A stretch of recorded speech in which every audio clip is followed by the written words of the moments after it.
But in the meantime, all new at 9, historically the stock market can get kind of wild in the weeks leading up to an election. And this year will likely be the same. Eric Crom, Eric is with Clear Creek Advisors. He joins us live this morning to talk a little bit more about that. So uncertainty heading into an election with the stock market is sort of like status quo. Are we seeing that same thing as we're now 8 days away from this election, Eric? Yeah, absolutely. I think, like you said, it's just a behavioral thing in the markets. The markets don't like uncertainty in general. And of course, going into this election, nobody knows what's going to happen. So you're seeing a lot of behavioral up and down in the market, certainly as we get closer to election day. For someone who's investing, is that an opportunity?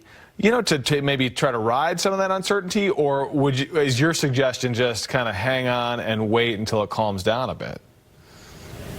Yeah, I mean, I think you just got to approach it like any other time, whether it's an election or it's, Fed action or it's geopolitical issues. There's always something that the market's trying to digest. So I think ultimately you got to stay the course. And, data suggests that markets perform pretty similar to long-term averages during years of election, even though we tend to see some volatility heading up to election day. So, I don't think there's anything you can take away in terms of trying to make a strategic decision around it. Okay, that's good. And so for most of us who aren't really doing day trading but have maybe our 401ks, maybe we just don't log in for a week or two.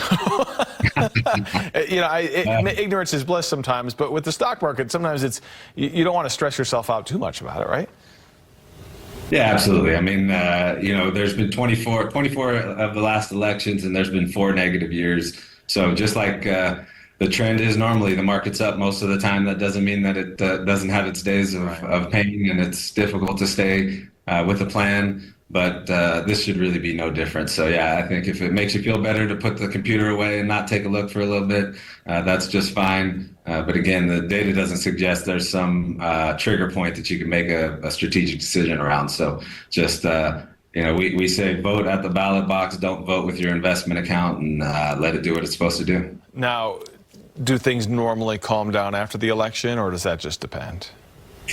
I think it depends. There's especially with this particular election, there's going to be a lot of people that are really upset, and there's going to be a lot of people that are very optimistic. Yeah. So it'll be interesting to see when we look back at elections. There's a lot of the administrations that you would think would be very pro-market. And the market hasn't necessarily responded well, or there's been outside circumstances that have impacted that. So, of course, we always wish there was a trend, and we look for trends in a lot of different areas here. But one of the places that we don't really see a trend that you can, kind of have any action around is what the market's going to do leading up to the election or after the election. If you look at some of the most recent cases, there were a lot of people in the last few elections, in particular, that thought, that the person who didn't get elected or did get elected, everybody was pretty sure that they knew where the market was going to go. But as it often does, it surprised a lot of people. All right. Sounds like take a deep breath, stay the course. Don't overreact to maybe some of the fluctuations we're going to see.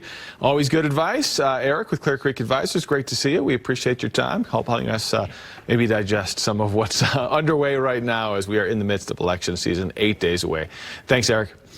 Very good. Thank you.